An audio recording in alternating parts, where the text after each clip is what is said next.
The Galactic Council chamber shimmered with the light of 1,000 species, its architecture designed to impress and intimidate all who entered.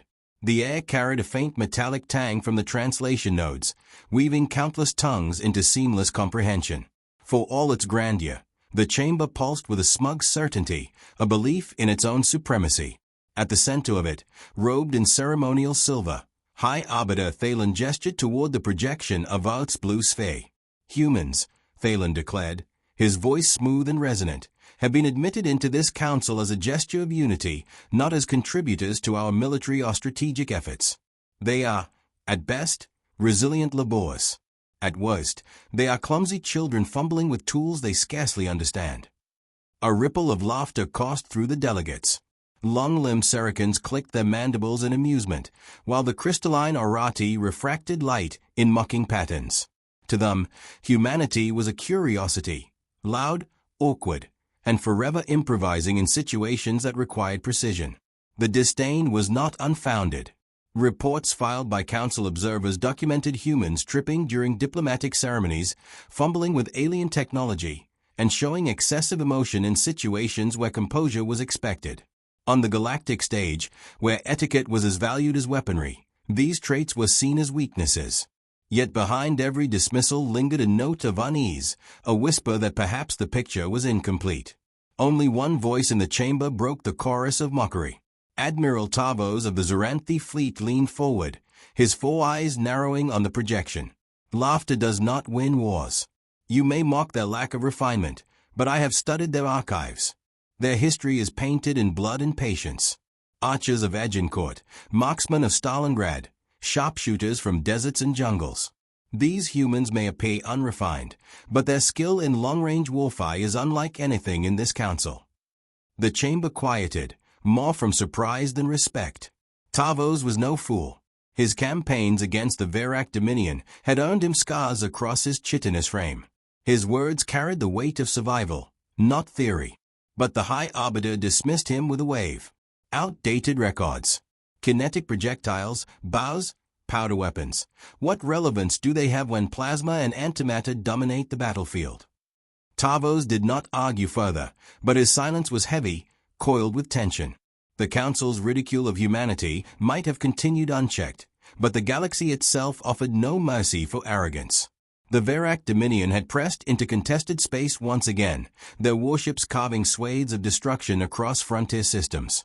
The Dominion were predators cloaked in iron, their military doctrine ruthless and effective. Entire council fleets had been routed by their precision strikes and rigid formations.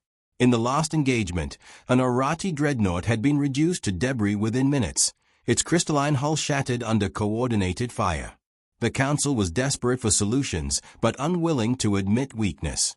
They convened committees, drafted strategies, and rotated admirals. Yet the Verak advance continued. Behind closed doors, whispers spread of inevitable collapse if something did not change. Still, few were willing to look toward Earth. Humanity's reputation as clumsy improvisers persisted, the idea of relying on them seeming absurd. It was in this climate of disdain and looming defeat that Sergeant Elias Kane's name surfaced. His presence was not requested but demanded by a joint human delegation, who had grown weary of watching their species dismissed. Kane was a sniper, a soldier honed in Earth's wars, where patience was as lethal as bullets. His dossier described him as calm, calculating, and terrifyingly precise. For most of the council, such qualities were irrelevant. For Tavos, they were a spark of hope. The first mention of Kane drew audible scoffs. A single human with a rifle, hissed a Serikan delegate. What do they expect? To frighten the Dominion with a campfire story. The human delegation did not flinch. Ambassador Maraveas, her voice taut with controlled fury, replied, "Not a story. A skill you cannot comprehend. You have called us clumsy because you cannot imagine surviving the way we have, through adaptation, through unpredictability, through the sharp eye of one who knows a single shot can decide a war." Her words left the chamber unsettled. It was not conviction that swayed them, but the undeniable desperation of their situation. With every passing day, the Dominion crept closer. If humanity offered even a fragment of advantage, it was worth exploring. As the session adjourned, Tavos lingered in the shadows of the chamber. His thoughts drifted to the image of a lone human concealed in the dust of some battlefield, waiting with infinite patience for the enemy to reveal their weakness. He could almost hear the crack of an ancient rifle echoing across time. Perhaps clumsiness was not weakness at all. Perhaps it was the mask of something the galaxy had yet to recognize. The decision was made quietly, without fanfare. Kane would be summoned to serve in an observation mission, his role officially advisory. But beneath the formality lay the seed of something larger, something that would force the galaxy to reconsider every assumption it held about Earth. When the chamber lights dimmed, silence settled across the council. The delegates departed with amusement, suspicion, or unease. Yet the narrative had shifted. The humans, once dismissed as awkward and unworthy, now stood at the precipice of proving themselves or confirming the council's scorn. The war with the Dominion promised no mercy, and in its shadow, the galaxy's judgment of humanity would be tested. The council thought humans were clumsy. Soon, they would learn what it meant when oath-aimed. Sergeant Elias Kane stepped off the transport with the deliberate calm of a man who had seen war strip grandeur from every battlefield. His boots touched the polished metal of the council's military hangar, a place where alien war machines gleamed like works of art, their lines perfect, their edges sharp as if carved from mathematics itself. Around him, soldiers of a dozen species moved with mechanical precision, their movements almost rehearsed. Kane did not move with such elegance. His gait was steady, deliberate, but far from graceful. To the onlookers, he embodied every accusation of human clumsiness. To Kane, the only thing that mattered was where he placed his weight, how his rifle rode against his back, and the space between his breaths. The rifle itself drew stares. Long, matte, and silent, it lacked the energy coils and plasma nodes that defined galactic weaponry. To many, it looked like a relic, a tool better suited for museums than war. A Serikan officer muttered to his companion, mandibles clacking, "He carries a stick that spits metal. Truly primitive." The Arati beside him let out a crystalline chime of derision. Kane neither acknowledged nor cared. He had grown used to being underestimated. In his experience, underestimation was an ally. Ambassador Maraveas walked beside him, her expression composed yet taut with urgency. She was his advocate in this sea of skepticism, though even she had confessed privately to fearing the council would use Kane as a symbol, not a soldier. They passed through a corridor of silent scrutiny, alien officers sizing him up as though expecting him to trip, to stumble, to confirm their prejudices. Instead, Kane kept his eyes forward, his heartbeat steady, the rhythm of an old mantra echoing in his mind. Breathe, focus, wait. At the far end of the hall, Admiral Tavos waited. Taller than Kane by several heads, the Zorantha's frame was a blend of armored plates and sinewy muscle, his four eyes catching every detail with predatory intensity. Where others saw mockery, Tavos saw curiosity. His voice resonated low and steady as he addressed Kane. "Human, do you claim your weapon can achieve what our fleets cannot?" Kane met his gaze without flinching. "I don't claim anything, Admiral. I demonstrate. Then you decide if I'm useful." His tone was flat, his words stripped of bravado. That lack of arrogance unsettled the chamber more than pride would have. The demonstration field was prepared quickly. A holographic canyon sprawled before them, targets hidden at random intervals, programmed to shift and vanish. Alien marksmen lined one side of the range, their plasma rifles humming as targeting systems locked onto projected enemies. The council delegates leaned forward, anticipating the human's failure. The first Serikan marksman fired. A beam of searing plasma cut through the air, striking a target squarely in the chest within seconds of its appearance. Applause, clicks, and chimes followed. The others performed similarly, each shot precise, fast, and surgical. When it was Kane's turn, silence fell. He lowered himself onto the ground, resting on his stomach, the rifle cradled into his shoulder. No humming, no glowing coils, just the soft click of a bolt sliding into place. Seconds stretched. Targets blinked in and out of existence, but Kane did not fire.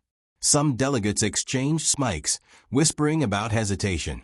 Then came the sound, sharp, metallic, final. A target at nearly a kilometer shattered, its projection dissolving before observers even registered the strike. Another breath, another shot, this time a target half hidden behind a simulated rock. Kane's bullets found it unerringly, each round carving through invisibility and distance with surgical intent. He did not fire often.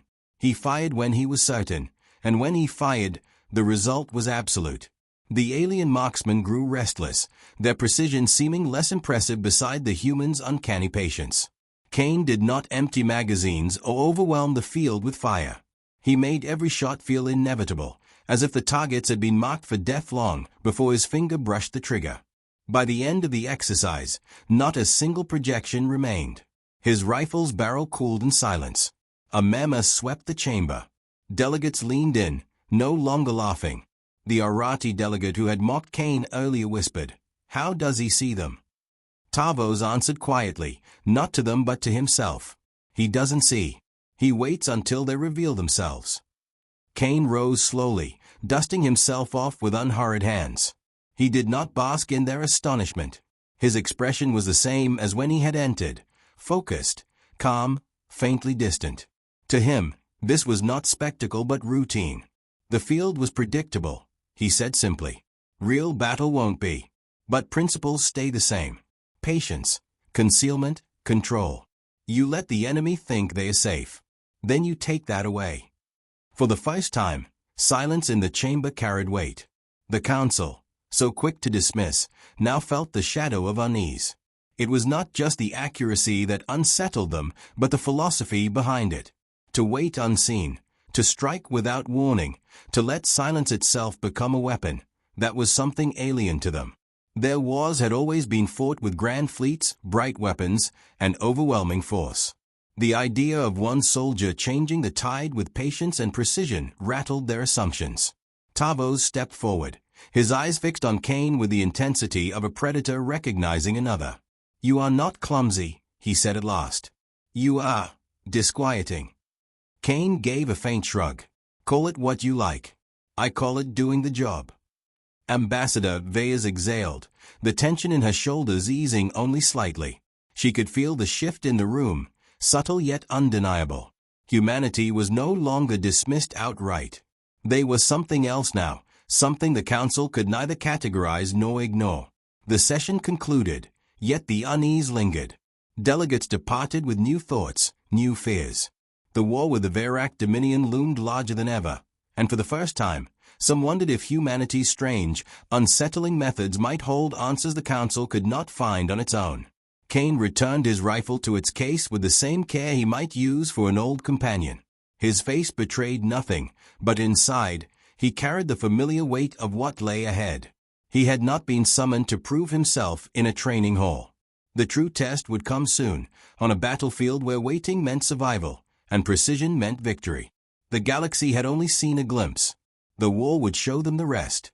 The council's war table shimmered with a projection of the contested world of Viridian, its jagged mountain ranges rendered in ghostly blue. Red glyphs pulsed across the ridgelines, each one marking a Verac fortification. Their positions were flawless, their firing arcs overlapping, their supply routes buried beneath armored shields. To most of the assembled commanders, the map was a picture of inevitability, another loss, another retreat. Sergeant Elias Kane studied the image without speaking, his eyes narrowing slightly as he traced the terrain. The ridges, the choke points, the way the Dominion had anchored themselves in the high ground. It was a fortress by design. Yet Kane's gaze lingered not on the red glyphs, but on the empty spaces between them, the places no one else bothered to see. To him, every shadow was a path, every blind angle an opening. Admiral Tavos gestured toward the map. 3 assaults have already failed. Plasma bombardments, orbital strikes, direct infantry charges, none breached their defenses. They fight with discipline. No panic, no hesitation. His 4 eyes swept the chamber before settling on Kane. The council will not approve another large-scale assault. Instead, you and your unit will infiltrate the ridge. Observe. Eliminate key commanders if possible. Disrupt their formation. Several delegates bristled at the words. A human squad against an entrenched Dominion division? Absurd, hissed a Serican officer, mandibles clicking in derision. This is not a hunt in the woods. It is war. Kane finally spoke, his voice steady, almost quiet. War is a hunt. You just don't know it yet. The words silenced the chamber more effectively than any retort. Tavos gave the faintest nod, as though affirming his own unspoken thoughts. The mission was approved, not with confidence but with resignation. Humanity would be tested, either to fail and confirm the Council's scorn, or to succeed and alter the course of the conflict. When Kane's squad landed on Viridian's surface, the mountains rose like jagged teeth under a storm-darkened sky. The air was thin, sharp with minerals, and every sound carried across the barren expanse. Kane led his team of 6 humans into the foothills, their movements deliberate, almost invisible against the stone. They carried no banners, no glowing weapons, only rifles, camouflage cloaks, and the quiet confidence of predators who knew patience was sharper than steel. From a distant ridge, Kane set up his position. The rifle lay before him like an extension of his own body, the scope's glass catching faint glimmers of hostile encampments far below. Through the lens, he saw Verak soldiers moving in rigid formations, their armor gleaming, their discipline absolute. They marched like machines, their confidence unbroken after repelling 3 invasions. Kane exhaled slowly. "Machines break when you pull the right piece out," he murmured. His squad knew the routine, no chatter, no wasted movement. Each soldier dispersed into concealment, embedding themselves into the terrain until the mountain itself seemed to swallow them whole. Hours passed. Then a day. The Dominion never saw them. Verak commanders barked orders across the ridge, their gestures sharp, their confidence unshaken. Then came the first crack. One commander, striding across an overlook, dropped suddenly as a round pierced his helm. His body slumped forward before anyone heard the sound. Panic fled, but discipline forced the troops back into order. They searched, scanned, fired blindly into empty rock faces. Nothing. Another commander fell the next day, his chest plate shattered mid-sentence. Then another, struck down while eating. The Dominion began to falter, their rigid lines twisting under the weight of invisible death. They fired into shadows, deployed scanners, unleashed drones, but Kane's squad melted into the terrain, patient and merciless. Through the scope, Kane watched them unravel. He saw fear in the way soldiers' helmets turned constantly, in the twitch of their gun barrels. The Dominion's famed discipline was cracking. What their fleets could not achieve with firepower, one human squad was accomplishing with silence. From orbit, the Council observed. Delegates crowded around screens, their expressions shifting from disbelief to unease. "They kill and vanish," one Orati whispered, crystalline tones quivering. "The Dominion doesn't even know what strikes them." Tavos stood apart, his mandibles set in grim satisfaction. "Now you understand. They are not clumsy. They are patient predators. And patience breaks armies." On the ridge, Kane squeezed another trigger. A Verak captain collapsed, and with him, the last thread of cohesion snapped. Soldiers broke formation, firing wildly, some retreating deeper into the mountains, others charging into shadows as though to claw at ghosts. The fortress that had defied fleets was crumbling from within. Kane's squad moved methodically, never overreaching, never revealing themselves. Each shot was a message, each silence between them louder than thunder. By the time the Dominion realized the depth of their collapse, it was too late. Their chain of command was shattered, their formations reduced to chaos. The Council fleet struck then, not with overwhelming force, but with precision. Weakness had been carved into the Dominion's armor, and the Council's ships slipped through the cracks like blades. For the first time in months, a victory was declared. As the dust settled, Kane withdrew his rifle, his expression unchanged. He had killed commanders, disrupted an army, turned discipline into terror. Yet he felt no triumph, only the weight of necessity. For him, it was not glory, it was survival, the same lesson carved into humanity's bones across centuries of war. Reports flooded the Council chambers within hours. Words like impossible and unprecedented peppered the dispatches. Some delegates tried to downplay it as luck, an anomaly. Others whispered of a new era, one where humanity's unsettling methods could no longer be dismissed. Tavos read the report in silence, his eyes narrowing. He could already sense the shift, not just in the Council's perception, but in the galaxy's balance. Humanity had shown its teeth, and now every species would wonder whether the clumsy primitives were, in fact, predators wearing familiar skin. On Viridian's ridge, Kane packed his rifle and looked to the horizon. The Dominion would not forget this humiliation. They would adapt, they would come harder, fiercer. That was the nature of war. He knew this was only the beginning, the opening move in a conflict that would stretch across stars. The galaxy had seen the first true shot fired by Earth. The silence that followed promised many more.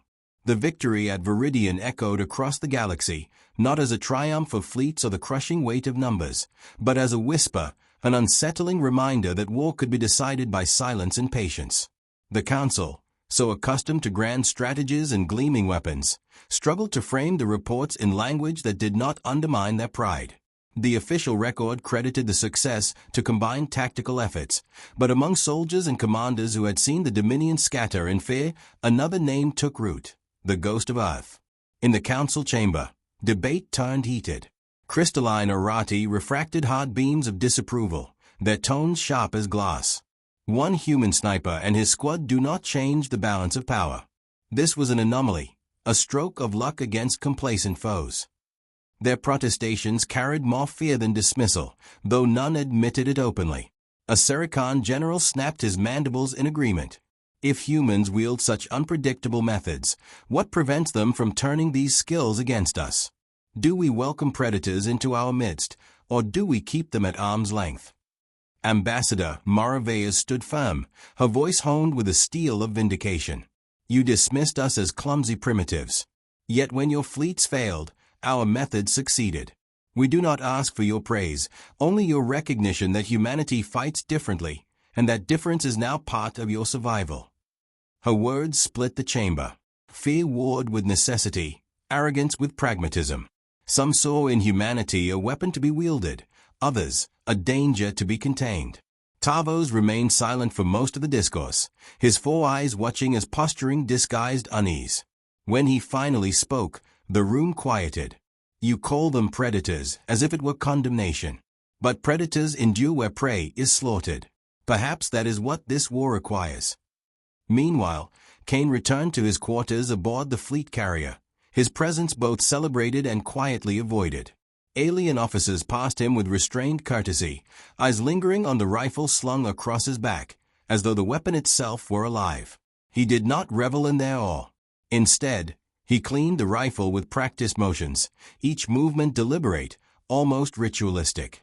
The weapon was no symbol to him, only a tool, a companion that had kept him alive when nothing else would. Private Arlen, the youngest in his squad, broke the silence. "Sir, they are calling you a ghost. Some even say the Virak fear you'll haunt every battlefield." His words carried a mix of pride and unease. Kane's hand stilled over the rifle's barrel. "Ghosts don't win wars, Arlen. People do. Fear fades once the enemy learns to fight it. The Dominion will adapt. They always do." His voice held no triumph, only the steady weight of foresight. He knew the truth. Every victory plants the seeds of the next struggle. The Virak would not forget Viridian. They would study, counter, evolve. Kane had seen it before in Oath's Wars, how enemies learned to pierce camouflage, to silence patience with noise and fire. What set humans apart was not invincibility, but the refusal to stop adapting. That was their strength and their curse. Back in the chamber, council envoys spread rumors like wildfire. Stories of invisible bullets, commanders struck down mid-sentence, and Dominion troops firing blindly into shadows grew with each retelling. Entire worlds now whispered of humans as silent hunters, patient executioners who turned emptiness into terror. Some whispered it with admiration, others with dread. In the Dominion strongholds, paranoia took root. Soldiers flinched at unseen movements, commanders doubled their guards. The myth of the human sniper had become as lethal as the rifle itself. Yet Kane felt no comfort in legend. Alone in his quarters, he stared at the stars beyond the viewport, each one a reminder of how vast the war remained. For every ridge taken, 100 more waited. For every commander felled, another rose.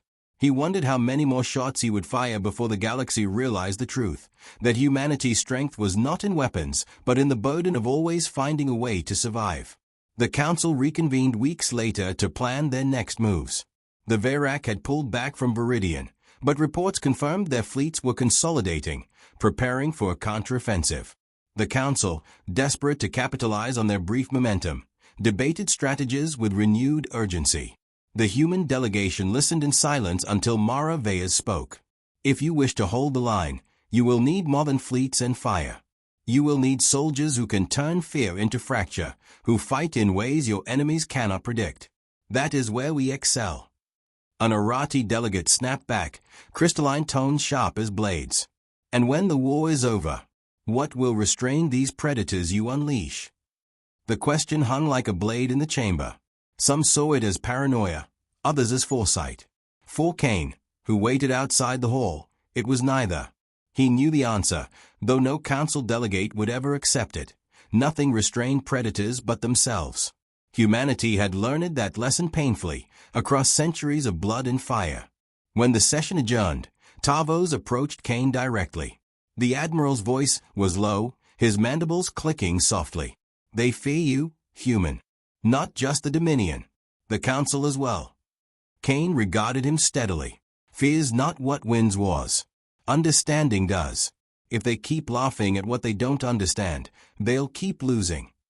Tavos tilted his head, the faintest flicker of something resembling respect crossing his alien features.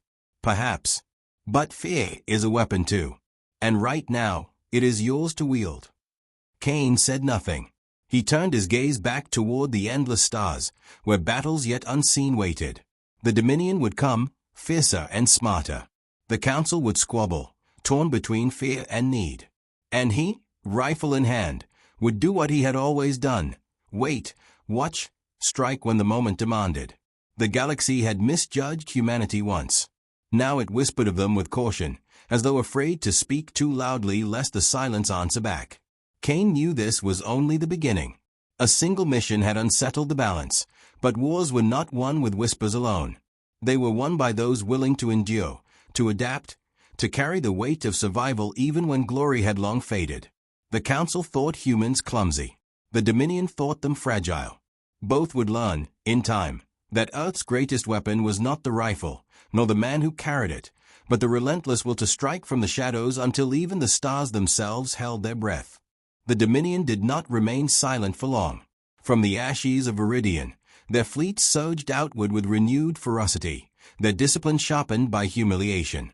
Where once they had marched with machine-like calm, now they hunted with vindictive fury, seeking to erase the stain of defeat left by a handful of humans. Entire colonies reported Dominion probes, not of conquest, but of vengeance, raids carried out with the precision of predators who had been wounded and now sought to strike back. Within the Council's grand chamber, the atmosphere was no longer one of mocking disdain, but of brittle unease. Delegates no longer laughed at the mention of Earth. Instead, they whispered, voices taut with fear, their eyes glancing toward the human delegation as though expecting them to conjure another miracle. Yet the division among them had deepened. Some argued for broader integration of human units, others for restrictions, fearing that predators unleashed could not be leashed again. Ambassador Mara Veyes stood in the storm of arguments, her patience wearing thin. The Dominion has adapted. They now study silence as we study sound. If you think they will not find ways to counter your fleets, you are deluded. What they do not yet understand is humanity's resilience. They believe Viridian was a trick, an anomaly. It is our nature, and if you wish to survive, you must let us prove it again. Her words met resistance. The crystalline tones of the Arati delegation cut through the chamber like shards. You claim resilience. We see unpredictability. What separates your soldiers from the Dominion's cruelty? You stalk, you kill unseen, you sow fear as a weapon. How long before fear consumes us too? It was Admiral Tavos who broke the deadlock. Rising to his full height, scarred plates catching the light, he spoke with the authority of one who had bled on battlefields. We stand on the edge of collapse. The Dominion will not relent. You can waste time fearing humanity, or you can use the weapon you have been given. Fear them later, if we survive to do so. The decision came reluctantly but decisively. Kane and his squad were reassigned, not as a token experiment, but as the spearhead of a broader campaign. Missions once reserved for elite alien units were now handed to the humans: infiltration, assassination, destabilization. It was no longer about whether humanity could be trusted, but whether the galaxy could survive without them. On board the carrier Resolute, Kane prepared in silence. The next mission was unlike Viridian. The Dominion had fortified a relay world critical to their supply chain, its surface a labyrinth of cities carved into stone, its skies choked with drones. This would not be mountains and shadows, but urban warfare where every corner hid both danger and opportunity. Kane studied the maps with the same calm intensity he gave every battlefield, his finger tracing paths of concealment no other eye could see. Private Arlen, still the youngest of the squad, broke the silence as he often did. "They are adapting to us, sir. Reports say Dominion units are training to counter snipers. Decoys, scanning grids, heat tracers. They are learning." His tone carried more worry than defiance. Kane did not look up. "Good. That means they respect us. But countermeasures are tools, and tools break when you use them wrong. We don't stop adapting just because they started." His voice carried the same calm weight it always did, yet within it was the acknowledgement of a harsher truth. The more the Dominion adapted, the higher the price his squad would pay. When the drop came, the humans descended through atmosphere cloaked in silence. The city stretched below them like a wound of metal and stone, its towers jagged, its streets patrolled by armored columns. Kane positioned himself high within the ruins of a shattered spire, his scope sweeping the chaos. Dominion soldiers moved with unnerving precision, decoys set among them, drones weaving like insects overhead. To most, the battlefield was impenetrable. To Kane, it was a puzzle waiting for a single missing piece. The first shot was not for a commander but for a drone. A single crack split the silence, and the machine spiraled down in flames. The Dominion reacted instantly, tightening formations, scanning rooftops. Kane waited, his squad shifting into hidden positions, watching as the Dominion revealed the edges of their strategy in their overreaction. Another shot, another weakness exposed. Slowly, methodically, Kane pulled threads until the tapestry of Dominion control began to unravel. But this battle was not Viridian. The Dominion had learned, and soon their countermeasures pressed hard. Heat-seeking drones swarmed the spire where Kane had been moments before, detonating with concussive blasts that tore stone to dust. He had moved seconds earlier, the rifle clutched tight as he slipped into shadow, the ruins collapsing behind him. His squad adapted in tandem, their positions fluid, their shots deliberate. From orbit, the Council observed again, their feeds showing chaos in streets where discipline once reigned. Yet they also saw the cost, humans fighting on the edge of survival, their patience tested, their adaptation stretched thin. Still, they endured. Still, the Dominion faltered beneath their invisible hand. When the city finally broke, its garrison routed, the Council hailed victory. But for Kane and his squad, victory was not celebration. It was exhaustion. It was loss. Two soldiers carried back in silence, their cloaks stained with ash. Kane's eyes lingered on them longer than on the battlefield itself. Every victory, he knew, carved deeper into the men and women who bore it. Back on the carrier, Maraveas confronted him quietly. "They see you as a weapon now. Not a man, not a soldier. A weapon." Kane cleaned his rifle, his hands steady, his expression unreadable. Weapons don't care what they are called. They just do the job. Yet behind the words lay a shadow of weariness, the faint crack of a burden carried too long. The Council's perception had shifted irreversibly.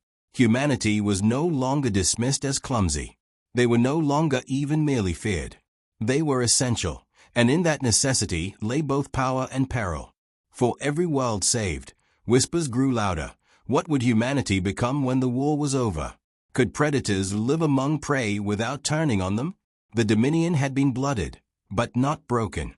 Their fleets regrouped, their hatred sharpened. And as Kane stared out at the stars, rifle resting against his shoulder, he knew the real test had not yet come. The galaxy had seen what Oath could do in shadows. The next war would drag them into light.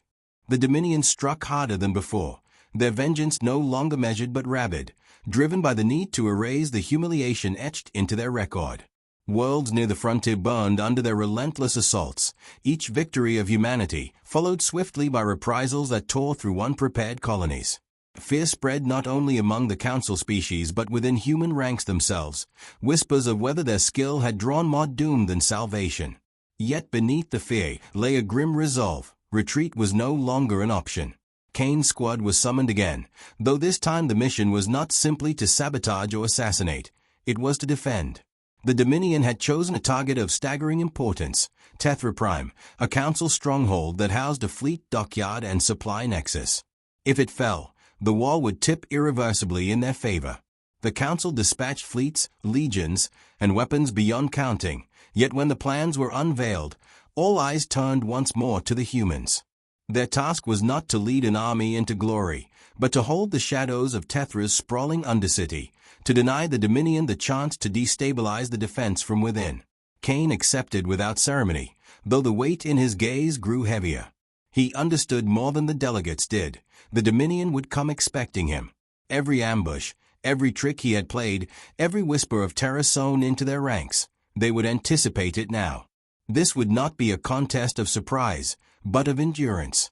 As the humans descended into Tethra's labyrinthine streets, Kane studied his squad with uncharacteristic silence. Private Arlen, once wide-eyed, now carried himself with grim steadiness, his voice subdued but his hands firm. Sergeant Dela, scarred from Viridian, moved like a woman who had accepted death long ago, yet still refused to yield. Each face reflected not pride, but the knowledge that they were bound to a role larger than themselves. The Dominion's first wave came not from above, but from beneath. Tunnels long thought collapsed erupted with fire as infiltrators poured through, their precision rivaling the very discipline Kane had once admired in their tactics. Cloaked drones hovered through smoke, their scanners cutting deeper than before, searching not just for bodies but for traces of breath, of heat, of human patience. Kane adjusted instantly. His rifle barked once, then twice, dismantling the Dominion's spearhead before it could anchor. His squad melted into the ruins, firing not to kill in numbers but to fracture momentum, to carve hesitation into perfect drills. Yet for every step they slowed, another came, the Dominion advancing with a kind of fury only hatred could sustain. In the command center above, council commanders panicked as readings showed the Dominion pressing closer. But Admiral Tavos remained still, his mandibles flexing as he watched the human signals blink and reappear. They will hold, he growled to the doubters. You cannot measure their war the way you measure ours. They fight in breaths and shadows, not in lines and banners. Hours bled into days. Kane fought not as a lone sniper, but as the unyielding rhythm of war itself. Every Dominion push was answered with silence, every silence broken by sudden, merciless precision. Yet the cost mounted. The squad dwindled, one by one, names fading into the static of comms. When Arlen fell, his body shielding civilians fleeing through rubble, Kane did not speak. His rifle answered for him, his shots carrying not rage but the cold finality of inevitability. At last, the Dominion overextended. Believing the humans broken, they surged in mass through a collapsed sector, a tide of steel and fire. Kane waited until the city itself seemed to tremble under their weight, then gave the single order his squad had been born to obey. Now. Charges planted in silence detonated, towers collapsing, streets caving into fire. The Dominion advance shattered under their own momentum, discipline crumbling as confusion spread. And in that chaos, Kane's rifle became once more the voice of inevitability, his every shot a sentence written across the battlefield. When the smoke cleared, Tethra still stood. The Dominion withdrew, not in triumph but in bitter retreat, their hatred unresolved. The council cheered, though the victory was not without scars. Of Kane's squad, only a handful remained. They did not celebrate. They sat in silence, tending to wounds, their eyes hollow but unbroken. Ambassador Maravea's approached Kane amidst the aftermath, her voice heavy with something between gratitude and guilt. The council owes you everything. Yet I fear we are forging you into something we may not control. Kane looked at her, his expression unreadable, his rifle resting across his knees. Control isn't the point. Survival is. Her reply caught in her throat, for in his words she heard both the truth and the danger. Humanity had proven itself indispensable, but the galaxy now saw them not as allies, not even as soldiers, but as predators carved into weapons. As fleets regrouped and the Dominion licked its wounds, Kane stood at the edge of the dockyards, watching the stars with the calm of a man who understood the war had only just begun. The Council feared the Dominion's strength, but Kane knew the deeper truth. The real battle was not just survival, but what humanity would become when survival was all that remained. And somewhere, in the silence between stars, the Dominion prepared anew, determined to face the hunters they had awakened, this time with no illusions and no mercy.